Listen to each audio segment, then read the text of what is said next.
আছি আমি ট্রেনের মধ্যে। আর ট্রেনে যাচ্ছি মানে বুঝতে পেরেছি যে আমরা দেশের বাড়ি যাচ্ছি। আজকে আমরা ট্রেনে দিয়ে যাচ্ছি দেশের বাড়ি।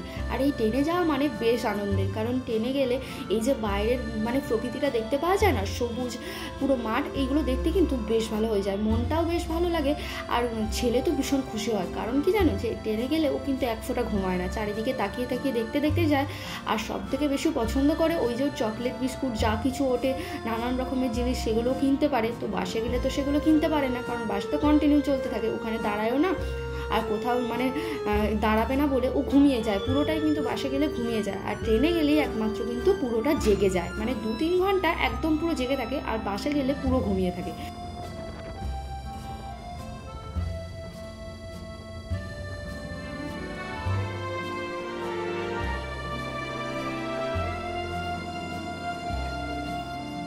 আর এদিকে দেখো বাইরের প্রকৃতিটা দেখতে কিন্তু অসাধারণ লাগছে, আমার তো বেশ ভালো লাগছে। তোমাদের কেমন লাগছে অবশ্যই কিন্তু কমেন্টস করে জানাতে ভুলো না।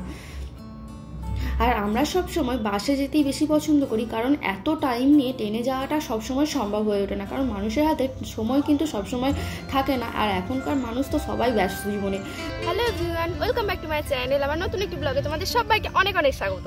আর এদিকে দেখো আমরা কিন্তু বাড়িতে চলে এসেছি, তারপর আর আমরা বাড়িতে আসার পর ভিডিও কিন্তু নেওয়া হয়নি, কারণ খুব টায়ার্ড হয়ে গেছিলাম। আর এদিকে দেখো এখন আমি চলে এসেছি দুপুরবেলায় মানে আমাদের সর্ষে খেতে। আর ছেলেও দেখো এদিকে চলে এসেছে আলু খেতে, কারণ কাকা ওরা সবাই আলু খুঁজছিল তার জন্য। আর ও কিন্তু আমাদের বাড়ির সামনেই মাঠ বলে ছেলে বাড়িতে থাকে না, টুকটুক করে কিন্তু ওই কাকার সাথে চলে আসে এই মাঠেতে। আর দেখো আলুর মধ্যে দিয়ে মাঝখান দিয়ে যা আশা করছে, এর জন্য কিন্তু আমিও চেল্লামিল্লি করেছি, কারণ এই আলু গাছের ওপর পড়ে যাচ্ছে বারবার, তো আলু গাছগুলো ভেঙে যাবে, তার জন্য কিন্তু ওকে মানা করা হচ্ছে। ও তো শুনবে না, ও এটা আনন্দ পেয়ে গেছে, গোটা মানে এই মাঠটা জুড়ে ও কিন্তু এইভাবে চলে চলে হেঁটে হেঁটে ঘুরে বেড়াচ্ছে। আর এখন আমি দুপুরবেলায় রান্না করছিলাম, এদিকে চিকেন করছিলাম বলে আমি মাটির উনানে আর মাটির বাড়িতে করছিলাম, কারণ আমাদের ওইদিকে মানে পাকার যেটা বাড়ি আছে সেই দিকে পোর্শনে ঠাকুর আছে, তার জন্য কিন্তু আমরা ওই পোর্শনে চিকেন রান্না করি না, তার জন্য এই মাটির বাড়ির এদিকে এসে চিকেন রান্না করে এখানেই আমরা খেয়ে নিই, তাতে ওইদিকে নিয়ে যাই না, কারণ ঠাকুরের ওইদিকে ঠাকুর আছে মহাপ্রভু, তার জন্য মানে প্রথম থেকেই মানা করা আছে। আর এদিকে দেখো আমি এখন চলে এসেছি দুপুরবেলায় পরের দিনকে রিল বানাতে মাঠে। আর এই সর্ষে খেতে রিল বানাতে বেশ ভালো লাগে, তাই না? আর কে কে এইরকম সর্ষে খেতে রিল বানিয়েছো অবশ্যই কিন্তু কমেন্টস করে জানিও আমার।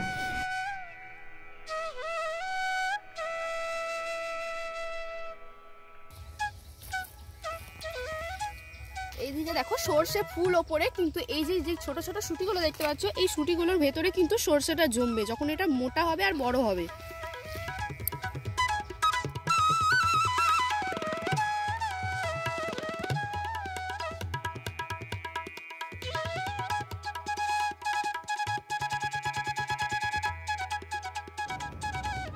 আর এইগুলো দেখো সর্ষের মানে শুটি যেটাকে বলি আমরা, সর্ষেটা এর মধ্যে কিন্তু মানে বড় হয়, এই শুটিগুলোর মধ্যে কিন্তু সর্ষে থাকে, যখন সর্ষেগুলো পেকে যায় তখন এগুলোকে ঝাললি সর্ষেগুলো বেরিয়ে আসে। তো আমি তোমাদেরকে এটা দেখিয়ে দিলাম, অনেকেই হয়তো জানো না, তারপর অনেকেই হয়তো জানো, যারা জানো না তাদের জন্য বললাম।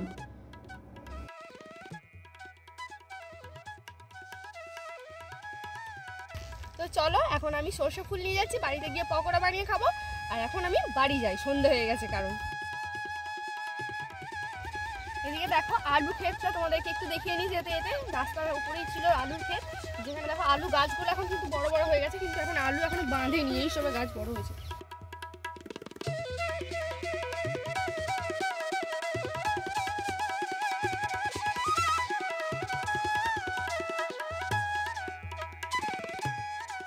এখন আছি আমি মাঠের মাঝখানে, কারণ আমি এসেছিলাম রিল করতে, তো রিল করা হয়ে গেছে। আর এদিকে দেখো তোমাদেরকে একটা জিনিস দেখায়, যেটা মানে সব থেকে কমন জিনিস হলো মুসুর ডাল। আর মুসুর ডালের গাছ তোমরা দেখেছো কোনোদিন? দেখো ছোটবেলায় এই মুসুর কলাই গাছ কে কে তুলে তুলে খেতে, আমি তো এখনও তুলে খাই, কারণ এই মুসুর কলাই তুলে খেয়ে চুরি করে খাওয়ার মজাটাই আলাদা।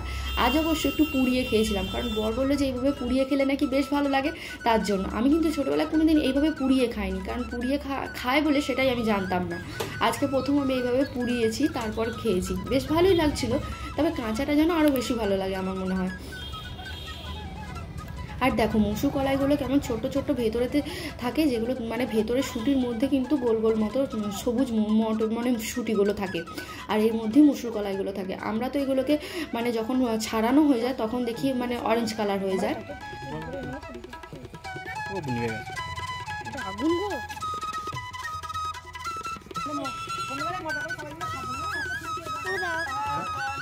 আর এদিকে দেখো আমাদের বিকেলবেলায় বাড়িতে এদিকে চলে এসেছিলো পাড়াতে সাপ খেলা দেখাতে।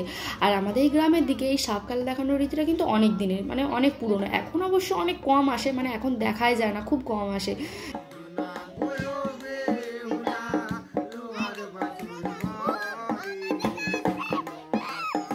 আসবে না রে, তুই না বল আমার কাছে।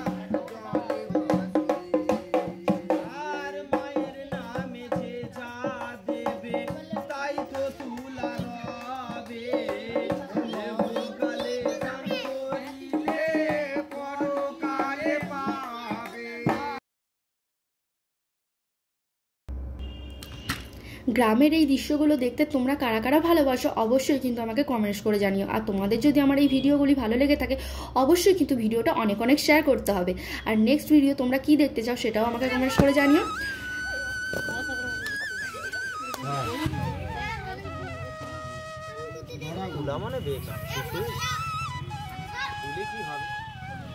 সাপগুলো চেনা, এটা হচ্ছে অনেকে আবার পদ্ম কুকুরও বলে, তবে এটার নাম হচ্ছে অরিজিনাল ধরা রোগ। ওই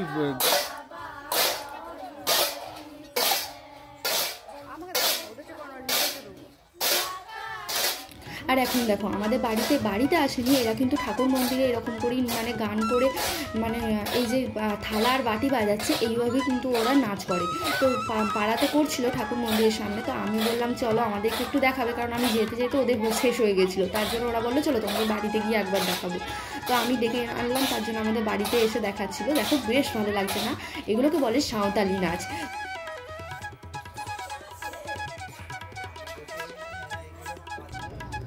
আর শীতকালের সন্ধ্যাবেলায় এইরকম আগুন পোড়াতে কারা কারা ভালোবাসো?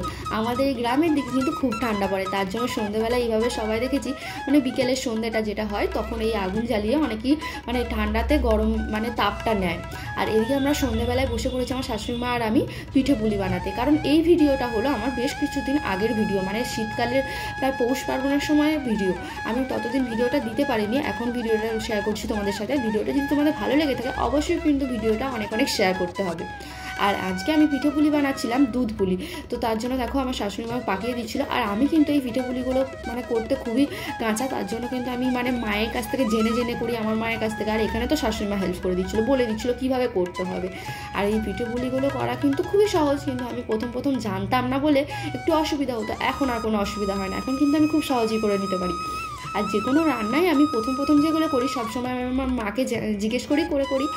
আর আজকে ভিডিওটা আমি এখানেই শেষ করছি। তোমাদের ভিডিওটা কেমন লাগলো অবশ্যই কিন্তু কমেন্টস করে জানাতে ভুলো না। ভিডিওটি ভালো লাগলে আমার চ্যানেলটা সাবস্ক্রাইব করে চ্যানেলটা লাইক করে দিও আর অনেক অনেক শেয়ার করে দিও।